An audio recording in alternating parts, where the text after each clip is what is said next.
Rentrez, rentrez, on attendait que vous, donc installez-vous s'il vous plaît. Voilà, c'est formidable parce que vous n'avez pas chaud et donc on vous remercie beaucoup d'être venu là. Aujourd'hui pour cette soirée, donc merci de nous accueillir donc à Bègles. Et celui qui va vous accueillir évidemment c'est le premier magistrat de cette ville, donc tout de suite Clément Rossignol-Puech, pour l'état d'esprit de cette manifestation qui n'est absolument pas un coup de com', qui est avant tout le fait d'approfondir donc de la réflexion sur ce thème, sur ce sujet de société qui est donc le cannabis. Je vous en prie. Merci beaucoup Denis. Bonsoir à toutes et à tous et merci beaucoup pour votre présence ce soir. Donc l'objet, vous avez bien compris, c'est légalisation encadrée du cannabis, une expérimentation locale à Bègles. Alors pourquoi poser cette question et pourquoi y travailler? Eh bien c'est parce que en France, nous sommes record absolu européen en termes de nombre de consommateurs, 2 fois plus que la moyenne européenne. Et nous avons la réglementation, la législation la plus répressive. Il y a évidemment des enjeux de trafic, vous savez, sur Bègles, comme dans toutes les villes de France, mais aussi des enjeux sanitaires, médicaux pour les plus jeunes. Hein. Le cannabis est présent dès les années collège, vous le savez. Également des enjeux thérapeutiques. Le cannabis peut servir, évidemment, aux enjeux thérapeutiques. Et puis des enjeux aussi d'utilisation dits récréatifs ou de bien-être. Et donc, ces enjeux sont présents ici à Bègles, comme dans toutes les villes françaises. On sent bien que le modèle dit de prohibition, c'est-à-dire répressif tel que nous le connaissons actuellement, est à bout de souffle, donc est dans l'impasse. Et donc, il faut trouver un autre modèle qui permette d'appréhender sereinement et d'un point de vue très pragmatique cet usage qui est devenu un fait de société en France. Hein. Vraiment, c'est 4, 5, 6 millions de consommateurs réguliers, 10%, presque 10% de la population, pratiquement 1 million de consommateurs quotidiens, pratiquement quotidiens. Et donc, comment accepter cette consommation et en l'encadrant, évidemment, puisque, je vous rappelle, le cannabis est une drogue, à l'instar du tabac et de l'alcool. Et donc, je ne fais pas l'apologie, évidemment, de l'utilisation du cannabis. Mais nous sommes ici pour réfléchir ensemble. Donc, 2 tables rondes. Je vais passer la parole à Denis pour réfléchir à pourquoi cette idée de légalisation encadrée, pour mieux suivre les consommateurs encadrés. Ça paraît contre-intuitif quand même. Voilà. Et puis 2, comment construire ensemble, avec vous habitants de Bègles ou citoyens intéressés, une expérimentation crédible, encadrée, pour proposer au gouvernement et au président de la République, car je l'ai écrit, suite au rapport du Conseil économique, social et environnemental publié en janvier. Et il m'a dit qu'il prenait bonne note de ma proposition, et qu'il donnait comme mission au préfet de région et au ministre de l'Intérieur de suivre nos échanges. Voilà. Et donc je viendrai proposer en votre nom, une fois cette construction de l'expérimentation, au ministre de l'Intérieur et au préfet de région d'ici la fin de l'année. Voilà, donc merci beaucoup à toutes et à tous. Et je tiens vraiment à remercier l'ensemble des intervenants des 2 tables rondes. Merci d'avoir accepté de participer à nos échanges et nos débats. Merci beaucoup, cher Clément Rossignol-Puech, pour ces mots d'accueil. Jacques Reynaud, s'il vous plaît, où êtes-vous, Jacques Reynaud? Voilà, mais si, quand même quelques mots, bien sûr, parce que donc vous êtes en charge de la santé donc au département donc de la Gironde. Donc quelques mots, s'il vous plaît, je vous en prie. Oui, merci. Et bonjour à toutes et à tous. Je vais être très rapide parce que je pense qu'il y a beaucoup de choses à dire. Avec mon collègue Bruno Bézia, nous sommes conseillers départementaux effectivement de la Gironde sur chacun un canton qui est un petit peu sur Bègles. Moi, je suis là surtout au titre de délégué à l'accès aux soins et à la santé donc en Gironde. Je voudrais porter la parole du président du département qui est intéressé par ce débat et surtout qui a pointé une chose extrêmement importante, quelque chose qu'on a pu reprocher au maire de Bègles, en l'occurrence de dire c'est un débat national, ce n'est pas un débat local, de quoi se mêle le maire de Bègles, etc. C'est un débat qu'on a entendu, des choses qu'on a entendues dans les médias. Bien, nous, au niveau du département, on est très intéressés parce qu'il nous semble qu'on est les mieux placés, nous, les élus locaux, les maires de communes, les conseillers départementaux que nous sommes, pour être au contact du terrain et de constater toutes les problématiques liées à l'usage du cannabis dans nos communes, dans nos territoires, dans nos quartiers et au-delà.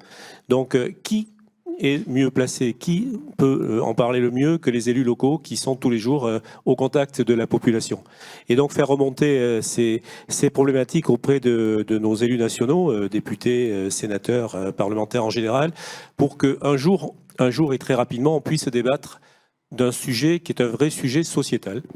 Et bien entendu, il y a aujourd'hui des problématiques qui sont du quotidien pour les gens. Alors on nous dit des gens ont du mal à finir leur mois, etc. Donc c'est un peu le débat fin du monde et fin du mois. C'est un petit peu pareil, sous prétexte qu'on ne parlerait pas des grands sujets sociétaux.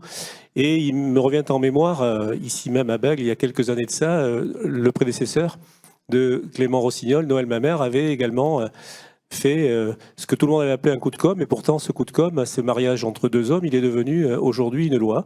Et je trouve que c'est peut-être le même chemin qu'on est en train de prendre. En tout cas, c'est ce que je souhaite, parce qu'en effet, et là je vais parler à titre médical puisque je suis médecin, effectivement, les dégâts du cannabis, on les connaît. Être pour la légalisation, c'est pas le promouvoir, ça a été dit par Monsieur le maire. Je pense au contraire que on ne peut pas se contenter de ce que l'on voit aujourd'hui, avec les dégâts occasionnés à la fois les décès, mais qui sont pas les plus importants par rapport à l'alcool et par rapport au tabac. Hein. On sait très bien que les grandes addictions, il y en a deux qui sont légales et une qui est illégale aujourd'hui, et pourtant elles font plus de décès que le cannabis. En revanche, le cannabis fait des dégâts, notamment chez les jeunes, notamment sur la construction neuronale, et c'est un psychotrope, il ne faut pas l'oublier. Voilà, donc je voulais juste porter cette parole-là au nom du département. Nous allons travailler dessus, nous avons l'intention de créer un groupe de travail au niveau département, et nous viendrons effectivement travailler avec la commune de Bègles. Voilà, merci beaucoup. Merci à vous pour ces quelques mots. Juste de mémoire, 75 000 morts tous les ans par le tabac, 45 000 par l'alcool, 545 par les drogues diverses et variées. Ce qui ne veut pas dire du tout que le sujet est neutre avec le cannabis, hein, parce qu'il y a aussi beaucoup de dégâts, on le sait, mais c'est à peu près les proportions. Isabelle Taris, s'il vous plaît, juste un petit mot. Alors, pareil, hein, vous nous le faites court. Donc, oui. Alors, représentante quand même du conseil régional, donc vous représentez donc Alain Rousset aujourd'hui. Voilà, je représente Alain Rousset, président du conseil régional, et également Françoise Janson, qui est vice-présidente à la santé à la région. Encadrer la production, la consommation et la vente du cannabis, c'est une initiative qui honore la ville de Bègles.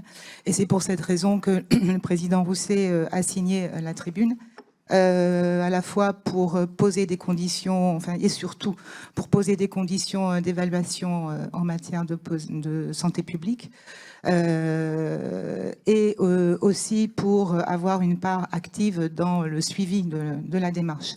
Nous le savons, mais ça a déjà été dit, hein, ce n'est pas la prohibition et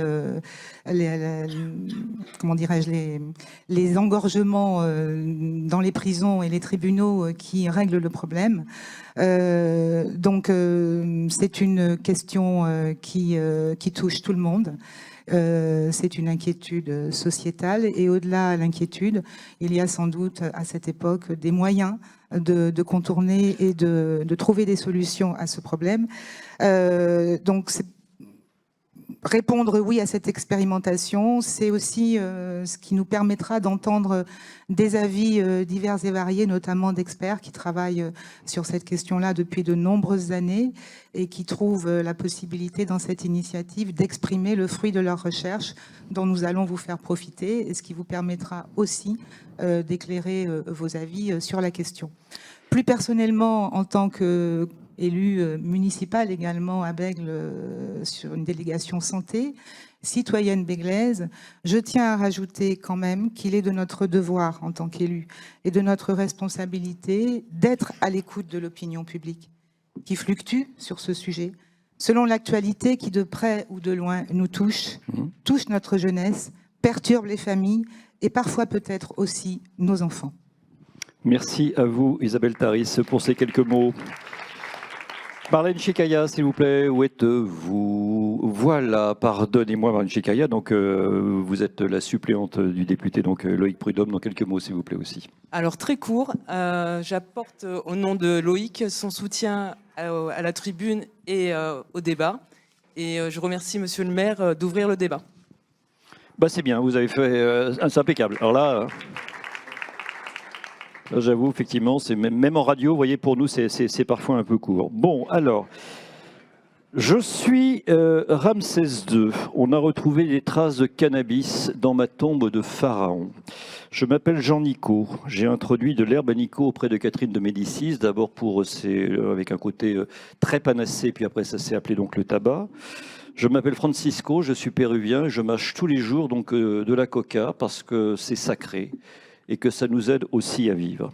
Je m'appelle Baudelaire, je m'appelle Théophile Gautier, je m'appelle Eugène Delacroix, je m'appelle Jim Morrison, je m'appelle quel bonjour c'est Johnny, je m'appelle Paul McCartney, évidemment j'en oublie quand même pas mal. On a fait pas mal de mélanges, dont du cannabis entre autres.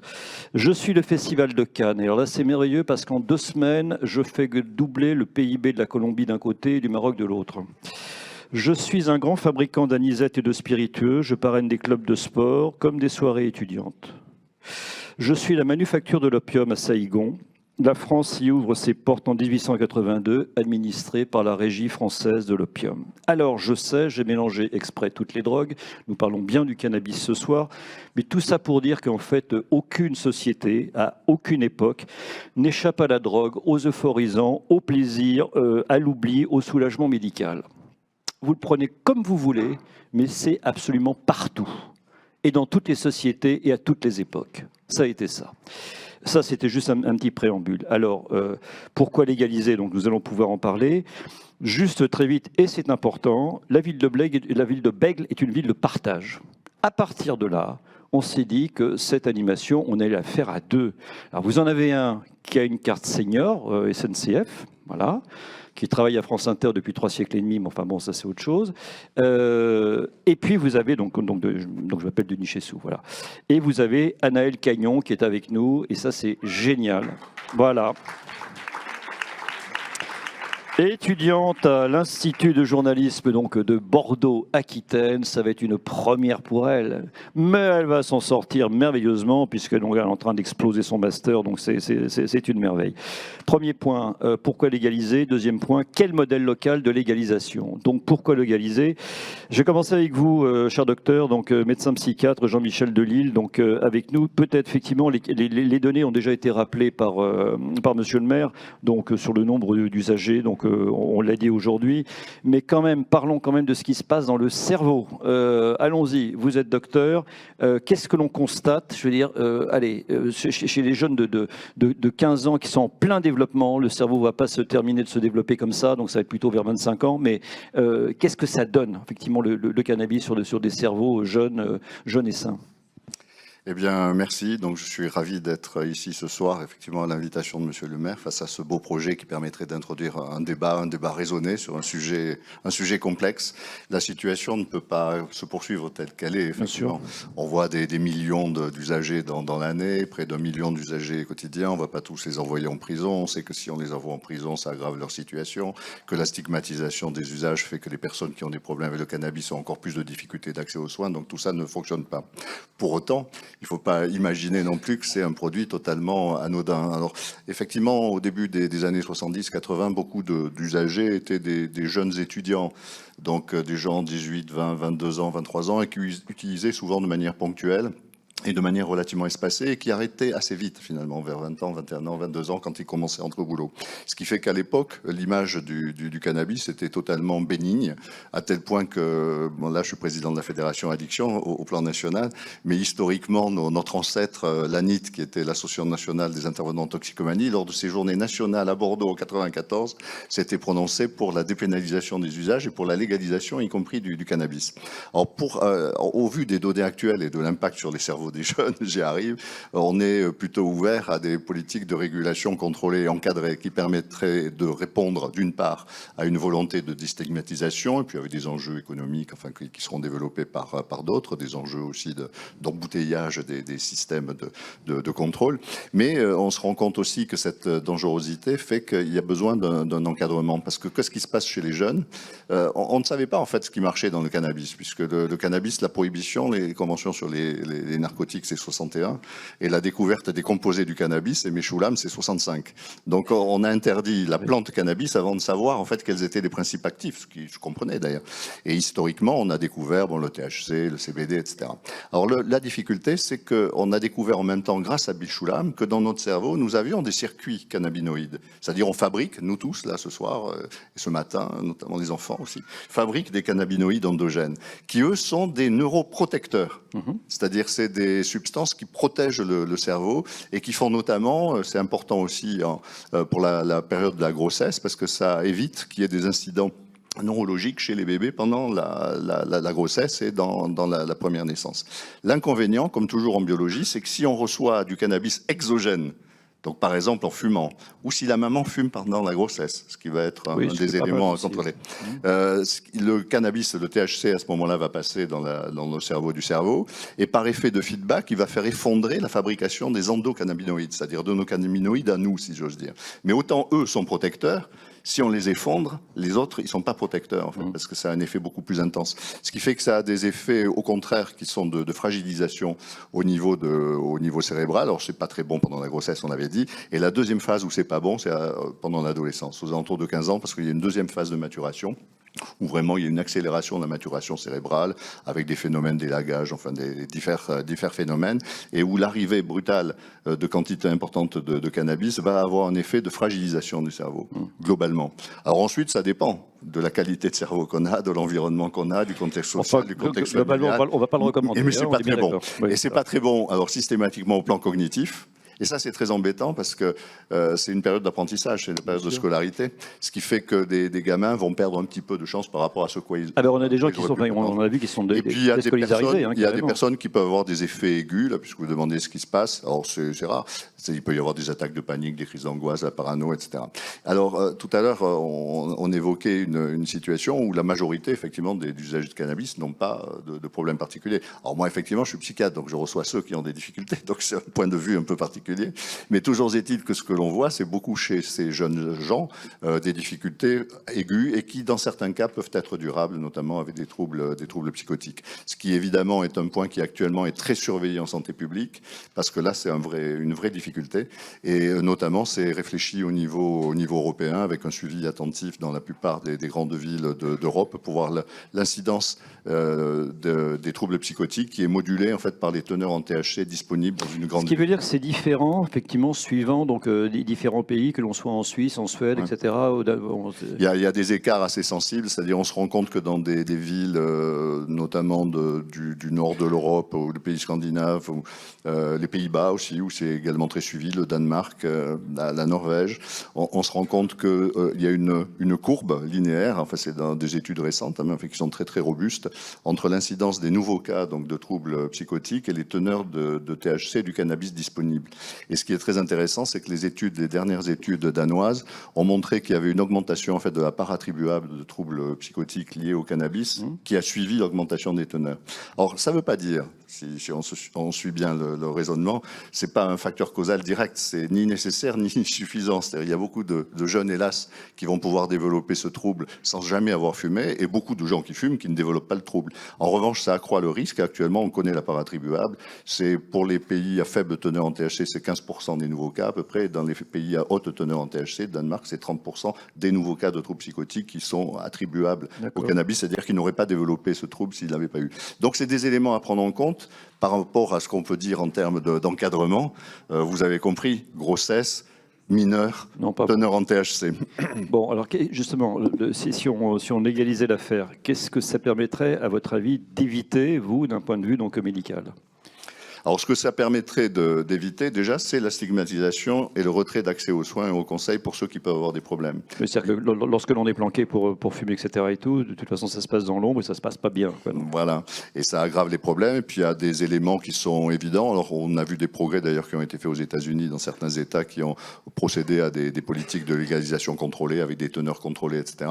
Ça permet d'avoir des produits de qualité contrôlée, de qualité industrielle, ce qui limite en partie les effets imprévisibles liés à l'apparition de nouvelles substances. Et d'autre part, la légalisation et la facilitation d'accès à ce type de substances naturelles peut réduire indirectement l'arrivée de nouveaux cannabinoïdes de synthèse qui, eux, pour le coup, sont totalement dangereux.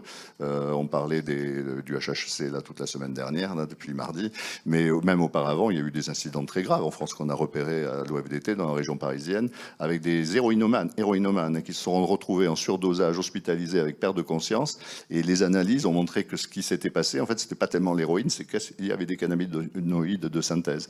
Donc on sait que là aussi, dans un monde d'universalité des produits, il y a des rivalités en fait dans l'accessibilité aux produits, la diffusion des produits, et il est souvent de bonne politique peut-être d'avoir un encadrement, mais une accessibilité encadrée à des substances qui ont un niveau de dangerosité moyenne, peut-être en partie pour réduire les risques d'accès à des substances qui, elles, seraient beaucoup plus rapidement délétères. Alors, quelle évolution donc vous voyez, vous, en tant que médecin, par rapport donc à cette société? Bien avec votre regard de médecin. On voit bien, mais ça, on le sait, que quand on discute donc avec des policiers, moi je discute avec eux aussi, ils vous disent c'est un tonneau des Danaïdes. On n'a pas le droit de s'exprimer, mais enfin c'est un puits sans fond. Bon. Comment vous sentez tout ça? Alors, est-ce que le corps médical aussi est aussi partagé que la société française, qui aime bien la sécurité, qui aime bien l'ordre, etc. Ou, voilà, est-ce que votre milieu est très très partagé ou bien commence à être homogène là-dessus sur ce sujet? Autant que je sache, enfin, dans le milieu psychiatrique, mais aussi dans le domaine de la médecine, il y a un médecin qui s'est exprimé tout à l'heure. Les représentations ont évolué. Il y a eu une époque où, en fait, il y avait un clivage d'âge. On est comme tout le monde. C'est-à-dire les médecins d'un certain âge, autrefois, étaient contre, disaient que c'était dangereux, l'escalade, etc. Et puis les médecins qui peut-être avaient été plus proches ou avaient connu ce genre de produits lors de leurs études ou en périphérie, avaient une attitude plus modulée. Alors, ce qui se passe actuellement, de mon point de vue, c'est qu'il y a une convergence. C'est-à-dire, et c'est pareil chez les usagers, en fait. Il y a eu toute une phase dans les années 70-80 où, dans la population, en gros, les adultes étaient terrifiés, avaient peur, étaient contre, étaient favorables à des mesures de prohibition. Et beaucoup de jeunes qui avaient essayé se disaient, mais finalement, c'est peanuts, ce truc-là, on nous raconte des histoires, on va nous empêcher de vivre, etc., etc.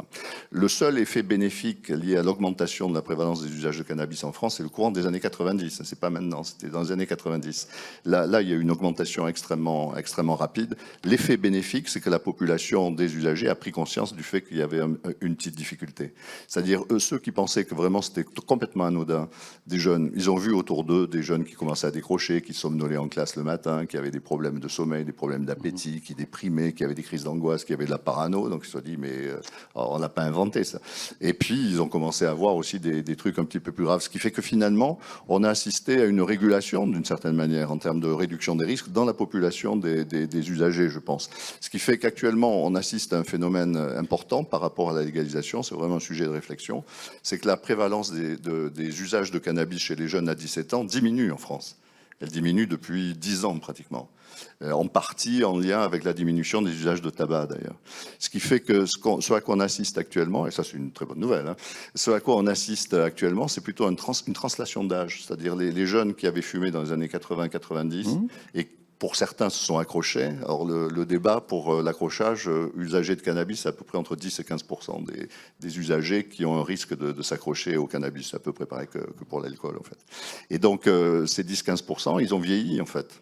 Et donc, c'est des adultes maintenant. Ce qui fait que les tranches d'âge où on a une augmentation actuellement des usages, souvent avec dépendance pour le coup, oui, de cannabis, c'est les adultes. Oui. Et bientôt, ce sera les seniors, comme actuellement aux États-Unis. C'est logique.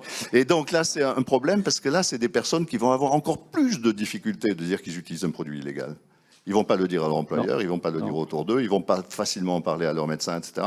Et c'est vraiment un gros enjeu pour le coup, de faciliter, bien sûr, de faciliter leur accès à un dialogue, et donc en déstigmatisant et donc en facilitant. Alors je pourrais peut-être vous lancer aussi tout à l'heure, mais ça vraiment tout à l'heure, sur la Confédération helvétique, il y a des choses à raconter. Mais alors ici, voilà, Aquitaine, qu'est-ce que l'on peut dire? Qu'est-ce que vous constatez par rapport au cannabis? Est-ce que là vous avez une vision? Alors le cannabis, les données escapades qui ont été publiées début 2023. Donc c'est l'enquête qui est faite sur un échantillon représentatif, 30 000 personnes de la population à 17 ans, lors de la journée qui était la journée d'appel à la préparation à la défense, je ne sais plus comment elle s'appelle maintenant. Non mais c'est un bon échantillon, 30 000 personnes, c'est un vrai échantillon. C'est très robuste, oui, et ça permet de faire des extractions, y compris au niveau départemental.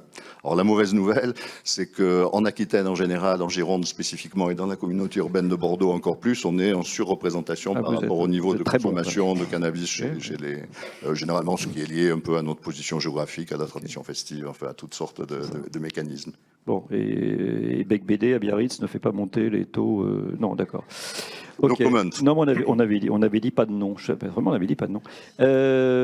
Alors, cher Anaël, voilà. Donc, on passe donc à la suite avec un homme du 16e. Allez, cher Anaël Cagnon. Oui, tout à fait. On a parlé de santé publique, donc avec vous, Jean-Michel Delisle. Et ça tombe bien parce que la santé publique, c'est aussi un enjeu qui est au cœur des préoccupations du CESE, donc le CESE, le Conseil économique, social et environnemental, dont vous a parlé Monsieur le maire tout à l'heure. Justement parce qu'en janvier dernier, le CESE a fait paraître un avis favorable à la légalisation encadrée du cannabis. Alors, on va parler un petit peu de votre rôle là-dedans, Jean-François Naton. Vous êtes cuisinier de profession, enfin vous étiez cuisinier, vous revenez un petit peu dans les cuisines de temps en temps, mais surtout vous êtes aussi militant syndical. C'est au nom de la CGT que vous siégez au CESE depuis une dizaine d'années. Vous en avez été le vice-président, mais ce qui nous intéresse là, tout de suite maintenant, c'est que vous avez été le président de la commission temporaire sur le cannabis, initiée par le CESE. Donc avant peut-être de nous présenter la commission et ses travaux, comment vous avez vécu l'expérience, vous? Parce que c'est pas vous qui avez choisi d'endosser ce rôle-là. Est-ce que ça vous a fait évoluer? Est-ce que ça vous a fait changer d'avis? Est-ce que vous aviez des réserves? Racontez-nous ça. Ça m'a transformé. Bon, d'abord, moi, je voudrais vraiment remercier de l'invitation, de nous inviter et d'inviter le Conseil économique, social et environnemental. Alors, vous avez le Césaire dans votre belle région, comme dans toutes les belles régions de France. Bon, celle-ci est très, très jolie. Mais le CESE est quand même la 3e assemblée de notre belle République. Alors, elle est souvent oubliée des pouvoirs publics et des politiques. Mais elle produit ce qu'on appelle des avis, qui sont là pour éclairer, alimenter le débat. Et on est nombreux à regretter que la qualité de ces travaux ne soit pas suffisamment pris en compte, notamment par le gouvernement ou les gouvernements, ce n'est pas spécifique à celui-ci, et que sur bien des sujets, notamment sur ces questions de vieillissement au travail, de pénibilité, de santé, d'écologie. Si les travaux du CESE étaient un peu plus lus, un peu plus pris en compte, un peu plus débattus, peut-être les tensions sociales qui nous traversent seraient moindres, parce que peut-être on éviterait les embardées de décisions qui traversent notre société et qui rendent la vie pour beaucoup très pénible.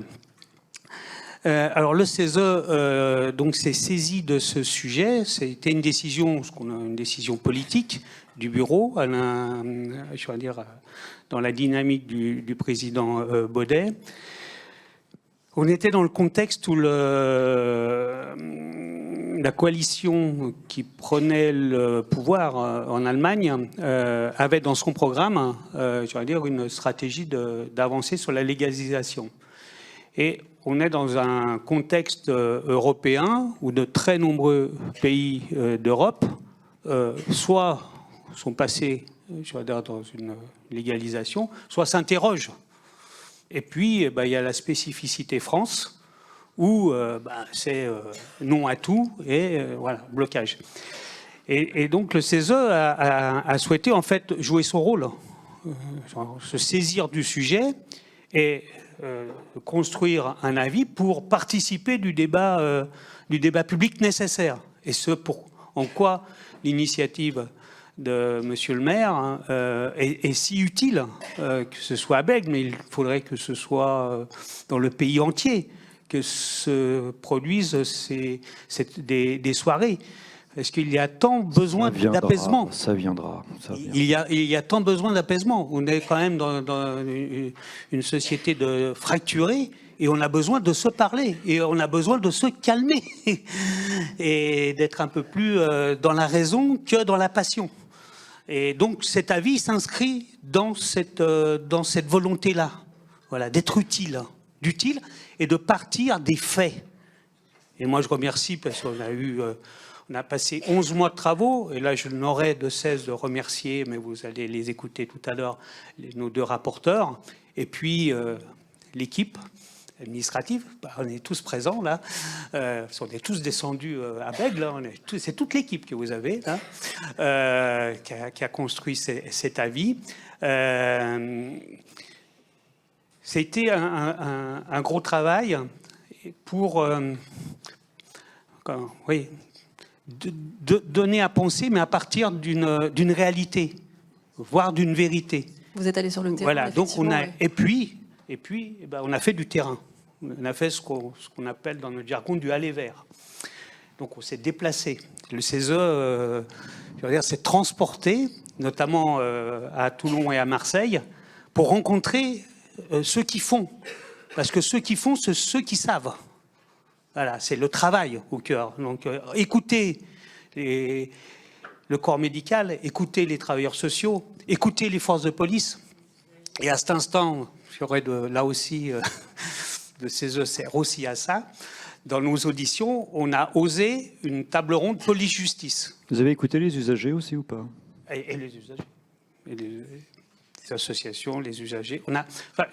À Marseille et à Toulon, on a passé 2 journées on peut dire d'une intensité folle. Et le Césaire avait très bien préparé les choses. Et donc, ça nous a permis, en concentré, de rencontrer, la vraie vie. La vraie vie. Et alors là, bon, je vais faire un peu perso. Moi, si on m'avait dit... Il y a 11 mois, quand on a commencé à travailler le sujet, que j'allais signer une légalisation, jamais j'aurais pensé que... Voilà. Et c'est le travail, et c'est le terrain. C'est comprendre que la politique actuelle, c'est une impasse, c'est une catastrophe. Et donc la nécessité de trouver un chemin différent est posée. Voilà. Alors là, juste encore, ça a été un moment de bascule, je l'ai déjà dit tout à l'heure, parce que c'est important. La table ronde police-justice a été, pour beaucoup de la commission temporaire, on était une trentaine de conseillers et conseillères, la révélation de l'échec et de la souffrance au travail exprimée par celles et ceux à qui on demande de faire quelque chose d'impossible. Et qui rajoute, je vais dire, au climat de tension sur la perte de sens au travail. Et à cet instant, pour beaucoup de conseillers, ça a été un électrochoc. Si la police, si la justice dit ça ne sert à rien, là, il y a quelque chose qu'il nous faut véritablement changer. Et notre devoir était d'apporter, et c'est toute la qualité du travail d'Elno et de Florent, des préconisations précises qui nous permettent d'avancer sur un autre chemin. Mais il nous faut le débat. Et ce en quoi cette soirée a tant d'importance. Alors j'ai lu que c'était c'était être supposé des coups politiques, mais moi, des coups politiques comme ça, dans toutes les régions de France, j'en veux. Et qu'on invite le CESE dans toutes les régions de France pour faire des coups politiques, pour parler cannabis, parler d'autres sujets aussi, notamment de la transition écologique et du travail, on sera présent et on sera au rendez-vous. Okay. Ce que vous dites aussi dans...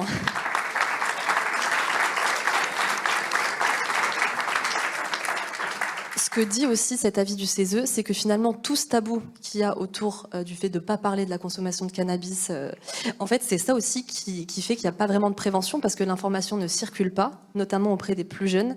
Donc finalement, comment on peut imaginer qu'une légalisation encadrée, elle permettrait un petit peu de pallier ça et de faire plus de prévention auprès des jeunes notamment? Monsieur le professeur, docteur, comment prévenir quelque chose d'illégal? Donc, il faut renverser, mettre la prévention, l'éducation en santé comme des priorités absolues je veux dire, c'est de ce quoi souffre la France. Nous n'avons pas de politique de santé. Nous n'avons pas de politique de prévention sur tout sujet, et notamment sur celui-ci, qui en plus est illégal. Comment pratiquer une dynamique en positif? On est dans une culture de du négatif, de la répression, alors qu'il nous faut nous ouvrir. Les dégâts sur la jeunesse du cannabis sont connus, ils ont été démontrés. Parce que l'avis du CESE, ce n'est pas un avis pour fumer tous. Bien au contraire, c'est un avis pour concentrer la lutte contre le trafic. C'est un avis pour une politique de santé. Pour les moyens soient donnés à celles et ceux dont le devoir est de protéger et de prévenir. Voilà. Donc, l'avis, quand vous le lirez, il est d'une cohérence extrême. Parce qu'il y a même, les recettes des moyens donnés pour pouvoir mener cette politique-là. Donc, c'est vraiment un processus de sortie de là où nous sommes, dont le tout de suite maintenant est avancé. Voilà. Mais ça, il nous faut le débat. Il nous faut le débat. Et justement, en parlant de débat, il y avait une petite contradiction que j'avais envie de relever par rapport à l'avis du CESE, parce que donc il y a des groupes qui ont voté cet avis, et parmi les groupes qui l'ont voté, il y en a qui ne semblaient pas vraiment avoir compris, parce que vous préconisez en même temps un débat public, un débat qui serait à faire en menant des consultations participatives, mais d'un côté, vous amenez directement la conclusion qu'il faut une légalisation encadrée. Donc finalement, quelle est l'urgence aujourd'hui? Est-ce que c'est plutôt une légalisation maintenant, ou est-ce qu'il y a aussi besoin de prendre le temps d'avoir un débat public pour voir aussi comment c'est accepté dans la société et comment ça pourrait être accepté?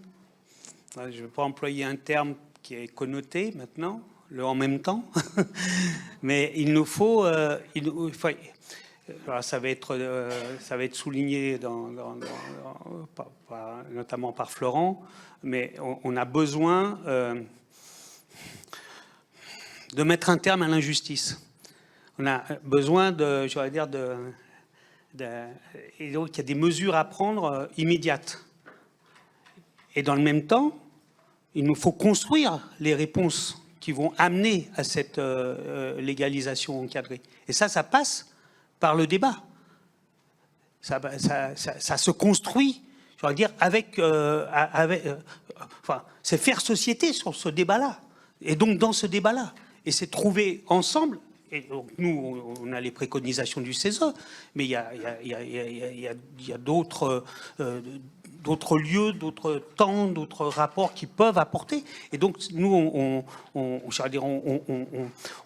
on appuie tout ce qui va permettre que ce débat est un débat apaisé et constructif, et dépassionné, et qu'on arrête, comment on peut dire ça, des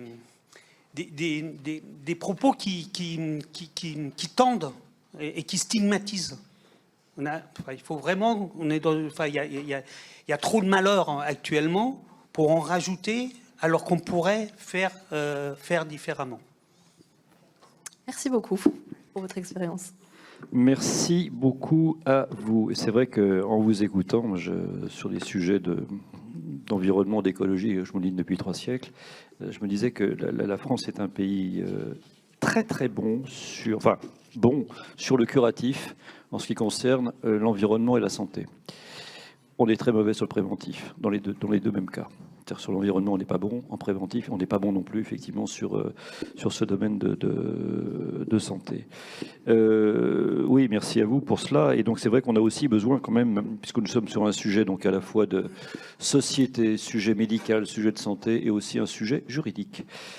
Samra Lambert, vous êtes vice-présidente du tribunal de Créteil et vous êtes aussi secrétaire permanente du syndicat de la magistrature. Alors, le constat que l'on connaît, on le voit, augmentation de la consommation depuis les années 90, avec ce que nous a aussi donc raconté le docteur Delisle tout à l'heure, et répression de plus en plus importante.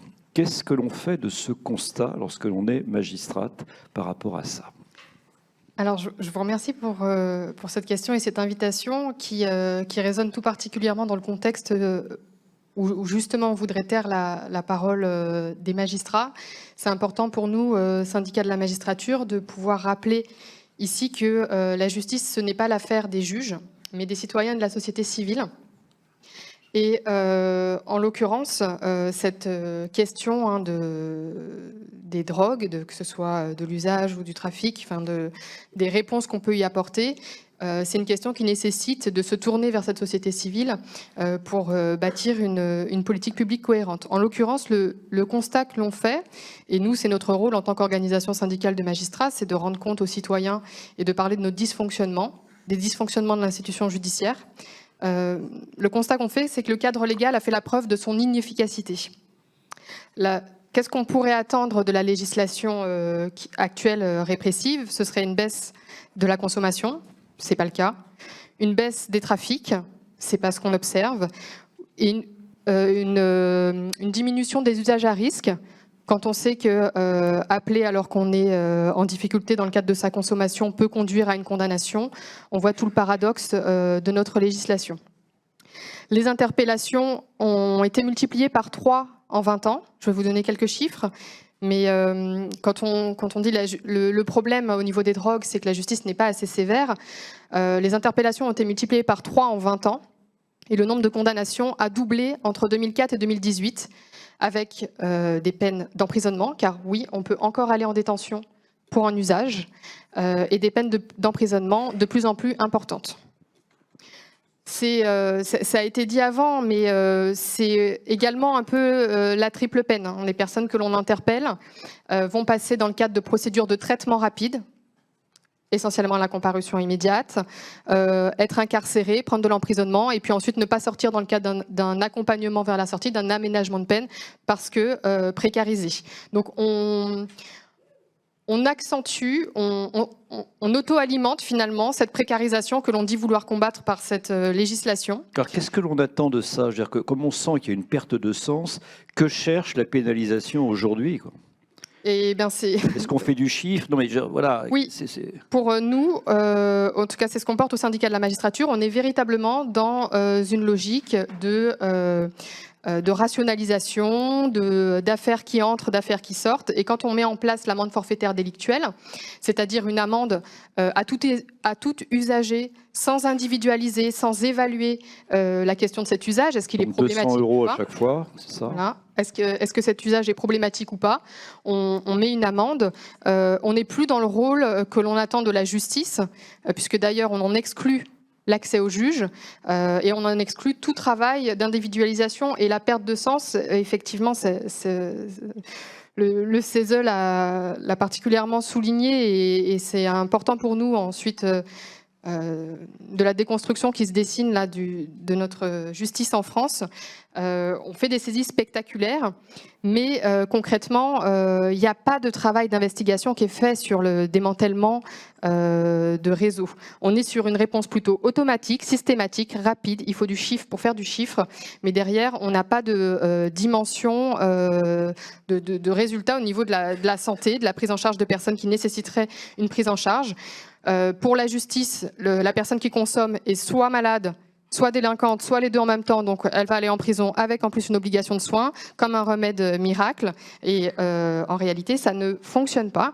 Il n'y a pas de travail qui est fait au niveau de la prévention, ça a été dit, mais surtout, quand on voit les moyens, je me suis noté les chiffres pour vous en faire part, mais il y a 1 milliard, plus d'1 milliard, presque 2 milliards, pardon, en 2023 qui ont été dépensés au titre de la répression. C'est 14 fois supérieur aux dépenses de la santé. Attendez, là, ça c'est important, ça. Très important, ça, ce chiffre-là, quand même. Non, mais dites-le une deuxième fois, parce que là, vraiment, moi, je découvre ça, là, c'est quand même... Je relis pour pas voir si j'ai pas fait une bêtise. Non, c'est pour bien s'imprégner. C'est pas du tout...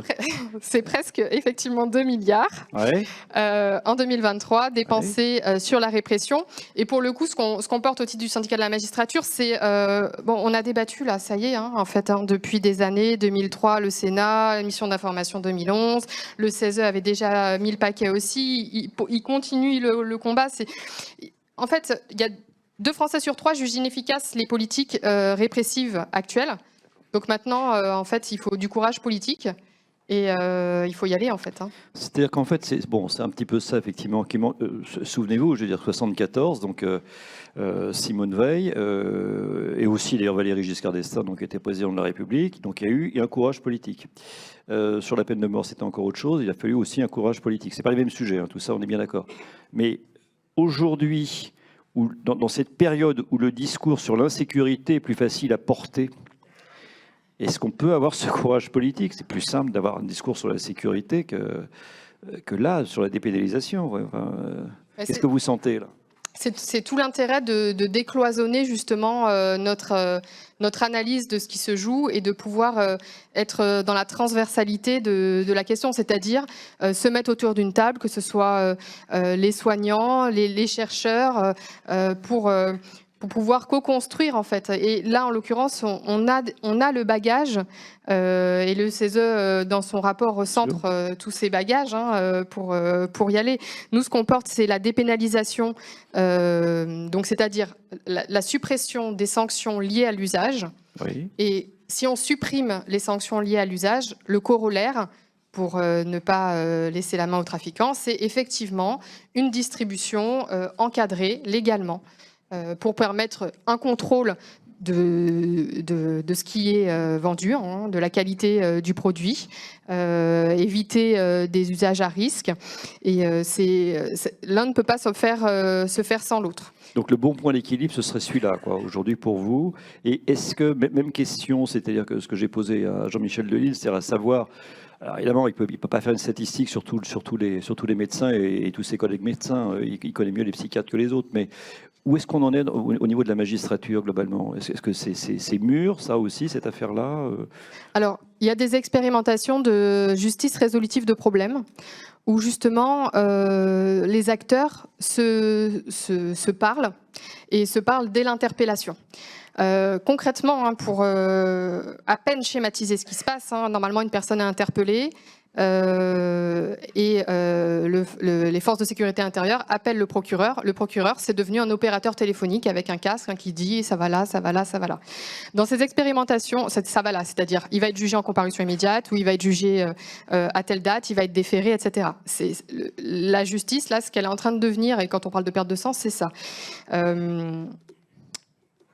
Les expérimentations de justice résolutive de problèmes permettent, dès l'interpellation, de prendre le temps, en fait, sur la question de l'emballement, de prendre le temps de questionner la personne, en fait, quelle est cette consommation, dans quel cadre cette consommation est faite, est-ce qu'elle est problématique ou pas, et de ne pas s'inscrire dans un schéma d'automatisation de la réponse. Consommer égale addiction. Très souvent, c'était ça. Oui, c'est ça.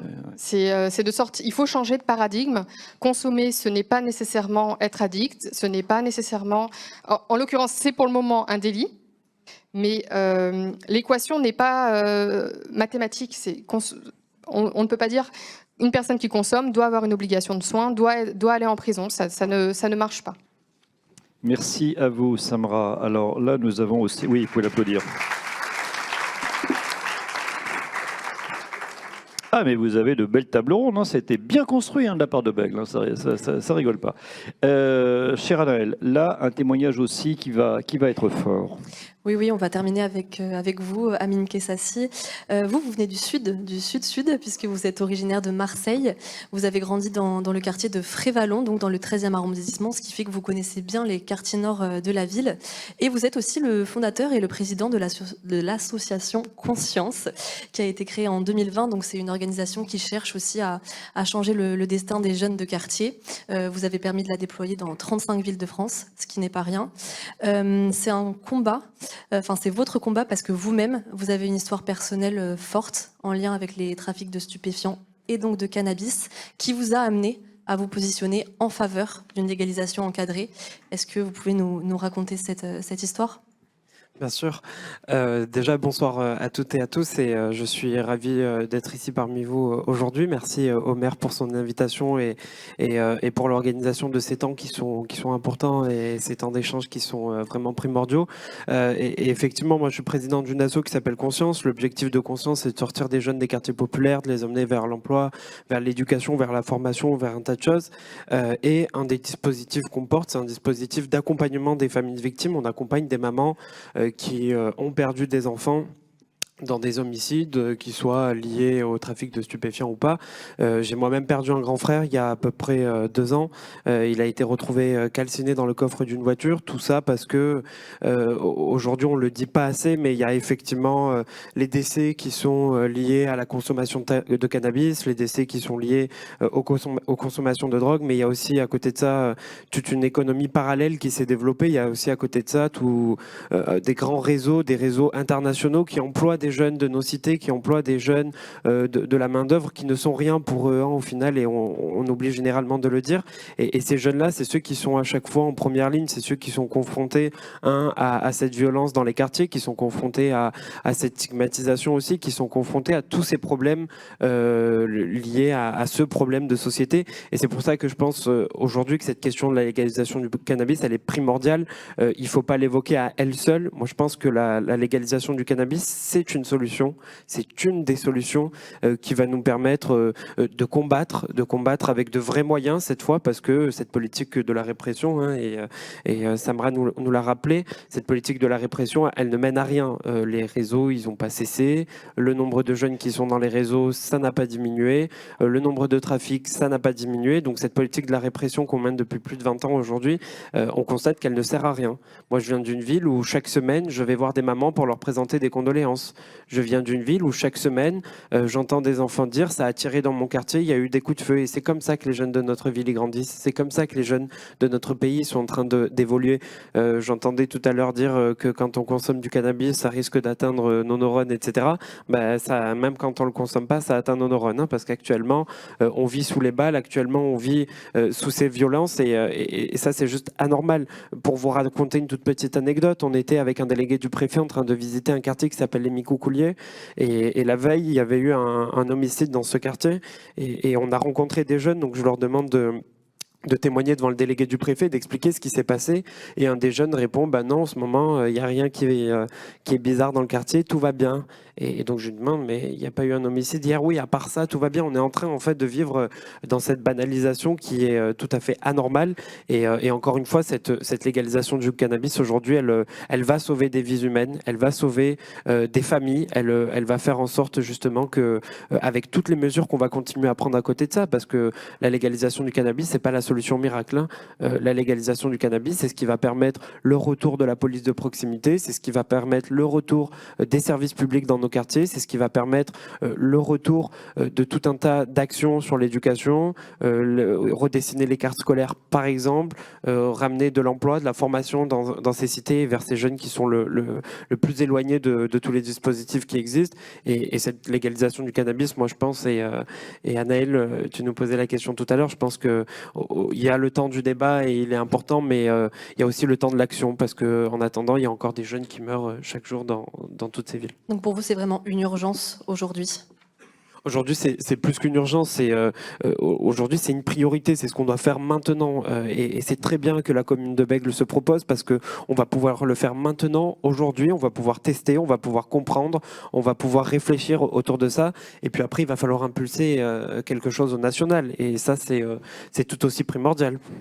Et justement, ça pose aussi la question de savoir qu'est-ce que vont devenir aussi toutes ces personnes qui actuellement vivent de cette économie parallèle. En quoi, en fait, cette légalisation, elle pourrait avoir un impact positif auprès d'eux? Dans quelle mesure on ne va pas juste les oublier aussi dans cette légalisation, puisque ce serait normalement contrôlé par l'État? Quelle place on leur ferait?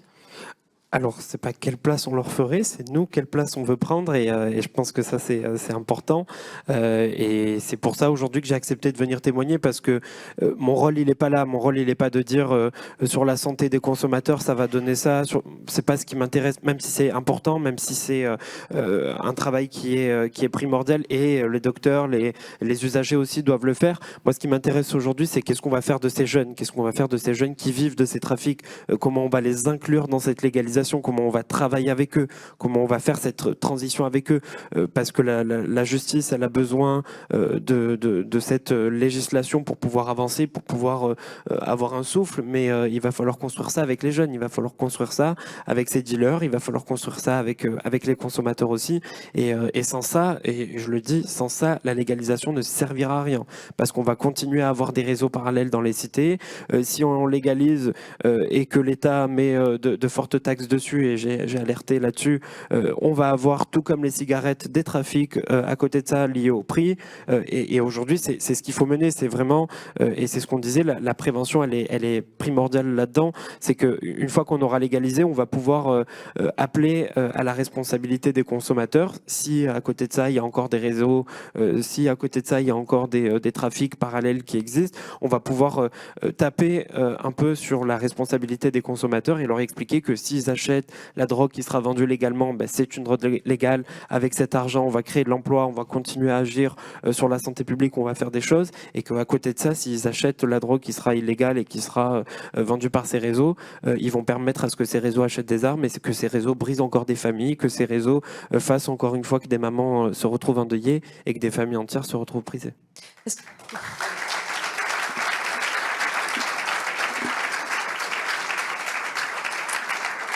Et est-ce que vous en parlez aussi justement avec ces jeunes autour de vous? Est-ce que vous leur posez la question de savoir comment ils l'envisagent, quel rôle ils y verraient? Est-ce que c'est un sujet de discussion entre vous? C'est effectivement un sujet de discussion entre nous, et j'en discute même avec des jeunes que je connais qui sont dans des réseaux, avec des jeunes qui le font. Tout le monde part du constat que la situation qu'on connaît aujourd'hui à l'échelle nationale, on parle beaucoup de Marseille, mais c'est des fléaux qui touchent tout un pays, c'est qu'on peut plus continuer comme ça. Ces jeunes-là, c'est les premiers à le dire, ils peuvent plus continuer à vivre ainsi. Moi, je connais personne qui se lève le matin en se disant je vais risquer ma vie, je vais continuer à aller dans ces réseaux, je vais continuer à voir mes camarades, mes amis, mes frères tomber chaque jour sous ces balles, je vais vivre dans ces conditions. Il n'y a personne qui veut vivre ainsi. Il y a effectivement, il peut exister 2-3 jeunes qui tombent dans ces fléaux, mais tous se voient en faveur de cette égalisation. Mais la crainte de certains, c'est de dire ouais, mais qu'est-ce qu'on fera de nous après? Qu'est-ce que, quand ça va être légal, quand ça va être eux qui vont vendre cette drogue, nous, qu'est-ce qu'on fait? Certains répondent oui, mais ils vont se mettre aux drogues plus dures, ils vont passer aux drogues plus dures. Moi, à ça, je réponds que c'est complètement faux. Aujourd'hui, je vous emmène à Frévalon, mon quartier, on trouve plus facilement du crack, de la coke que du cannabis. Donc les drogues dures, elles sont déjà en libre service. Il va falloir faire attention à ça, justement. Ça pourra par moment dévier sur des drogues plus dures, mais c'est pas un fléau qui sera général. En tout cas, c'est vrai que la jeunesse, et en tout cas les jeunes qu'on a pu sonder, se positionnent en faveur de cette légalisation. D'accord. J'allais vous poser justement la question, parce qu'il y a un argument, c'est vrai, qui revient, ah mais si c'est légalisé, ils vont se mettre à des drogues plus dures. Bon, vous pensez que non, ça n'arrivera pas parce que c'est déjà en libre service? Non, c'est ça. Et puis moi, je veux juste mettre les décideurs et nos décideurs politiques à l'échelle nationale, les parlementaires, les institutionnels, ceux qui ont le pouvoir d'agir aujourd'hui. Ce que je veux leur dire, c'est de venir une journée à l'association, de venir une fois pendant qu'on fait les réunions avec les mamans et de les regarder droit dans les yeux, de regarder ces mamans qui pleurent leur enfant, ces mamans qui ont pris perpétuité. Moi, c'est ce qu'elles me disent. Hein. Les trafiquants de drogue, ils prennent 3 ans, 4 ans, 5 ans, 6 ans. Mais ces mamans, elles ont pris perpétuité. Elles sont marquées à vie. Elles sont marquées à vie par la mort de leur enfant.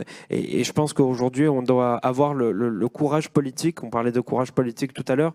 On doit avoir le courage politique de dire qu'on a perdu face à la drogue, qu'on a perdu face à cette guerre inutile qu'on est en train de mener au trafic de stupéfiants. Personnellement, quand moi j'ai perdu mon grand frère, j'estime que j'ai perdu face à la drogue et qu'on se doit de voir d'autres solutions et de voir d'autres alternatives.